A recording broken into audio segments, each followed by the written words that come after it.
Okay, so Freya, how did you get into the adult industry? The story that everyone is dying to. I'm just kidding. It's rather odd. I think that it's odd because I haven't gotten into porn and met other girls that have had this experience, but I'm a weirdo. So I was a huge porn fan, but it's not like I would sit around and like masturbate to porn. That was not it for me. I was just intrigued by porn. Mm-hmm. Like I was like, this is really interesting. Like the industry as a whole. Yes. Like I remember, I think I saw like a documentary on Netflix or something. Maybe it was like When Porn Ends, which, those were. Ooh, yeah. Yeah, exactly. Yeah. And I was like. There were a few of those. I was like, I don't feel like this is like a great example. Like, I feel like there's more to this. Like, how could this industry be thriving? Mm-hmm. And this is how it goes, right? So I get this a lot when people ask me about bringing vintage stars on. Right.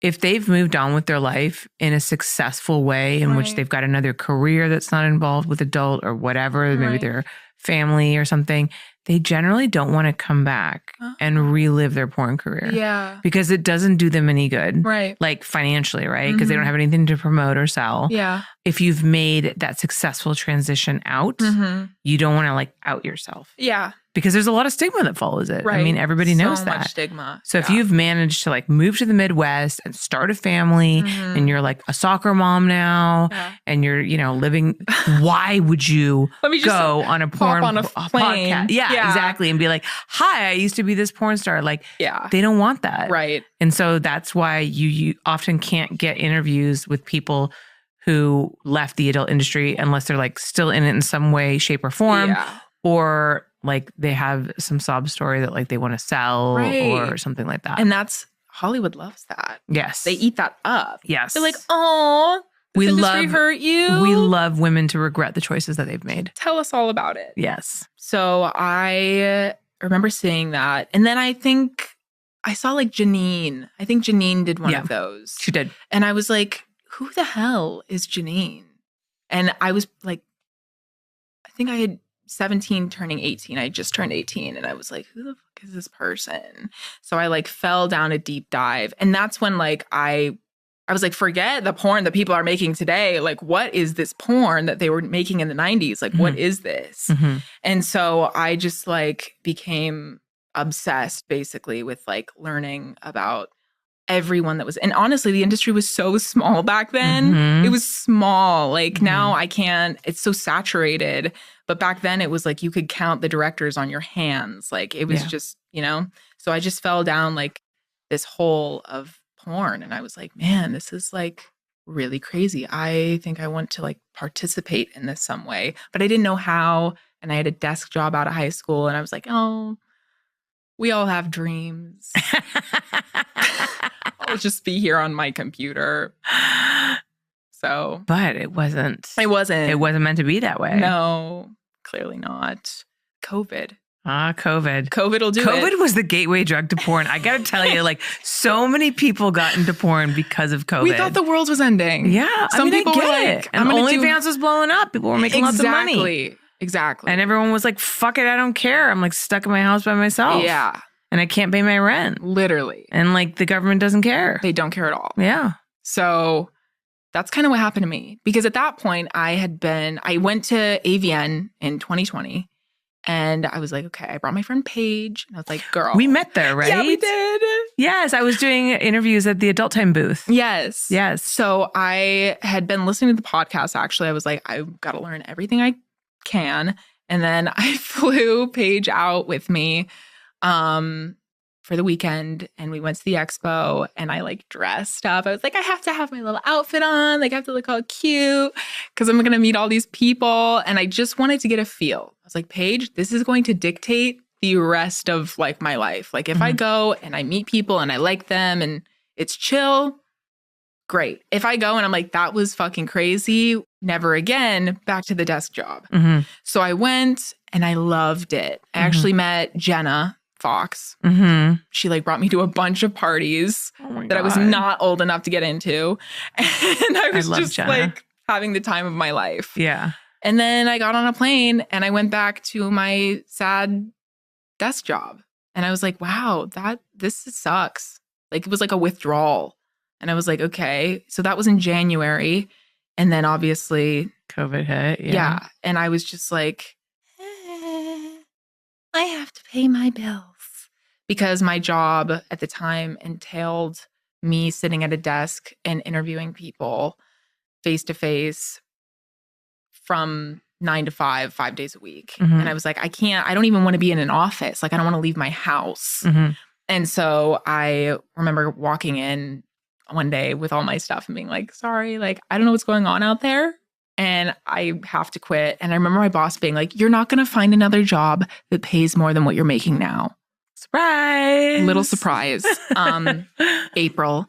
So it was really funny because at the time I was making like $450 a week at this job that I was working 9 to 5 days a week. So I was like, girl, what are you talking about? Yeah. That's not a living wage for anyone. Not even just for a 19-year-old girl, for literally anyone, especially during a pandemic. And so I left, my stimulus check came in, and I was like, well, I don't know what to do. And I had a therapist at the time that I had been doing like Zoom calls with.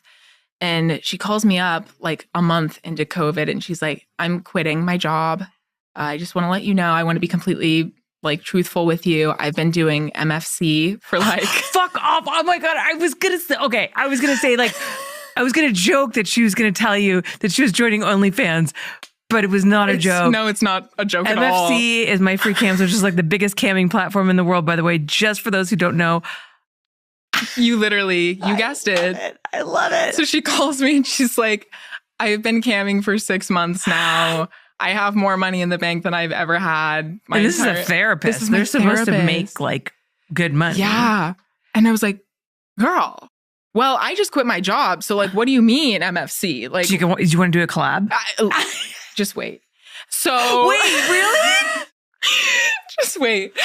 No, not really. But it got weird. Things got weird. So she was like, come over. I'll teach you your face right now. You're horrified. You have no hair. You just don't know what's going to happen.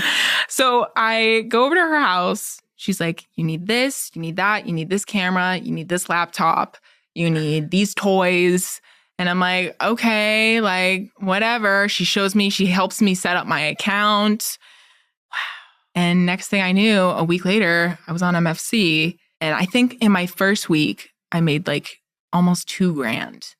Wow. And I had gone on for like 4 days. Wow. And I was like, oh, I guess I can make more than that desk job. Yeah. And so, yeah, I mean, I made that money back immediately from my stimulus check, which was amazing.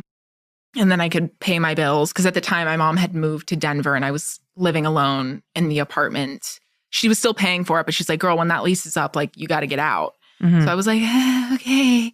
So I was just like trying to save money and put money away so I could move out. And yeah, so I started an OnlyFans, which, by the way, when you don't have any way of advertising yourself, it is not easy. I had lots of guys from MFC come and like join my OnlyFans, but there were so many like dudes that I went to school with that were like, hey, like, how's it going? And I'm from a small town. Yeah. So it was like the majority of the people paying my bills right now are like my neighbors.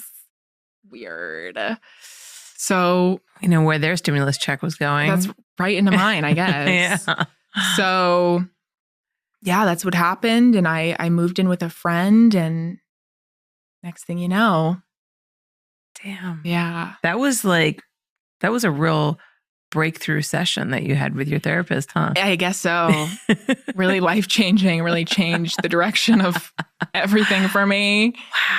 Yeah. Maybe your therapist was just, can I ask like how old she was? She was like in her early 30s. Okay. Yeah. So she was like, okay, I'm just like thinking about the therapists that I've had who've all been like in their 60s, 70s, like, you know. So when I'm picturing like my therapist like joining MFC, but I guess, that makes 30s. Sense. Yeah. Wow. Well, and then it's funny because I'd be like camming, and since you can have friends on MFC, people can like see who you're friends with. Sometimes she'd come in my chat and be like, hey girl, just checking in on you when I'm like fucking tits out. Like, and I'm like, how are you feeling? Yeah. Well, it's funny because no one could know that we knew each other. Right. And so people would be like, hey, you guys should like collab sometime. I'm like, she knows my childhood trauma. Like, I can't do that. What do you mean? I'm going to have to marry her after that. Like, that's just not, you know? So that's crazy. Yeah. That is definitely a much different, first time experience that I've heard from like anybody else. Very odd. That's crazy. Yeah.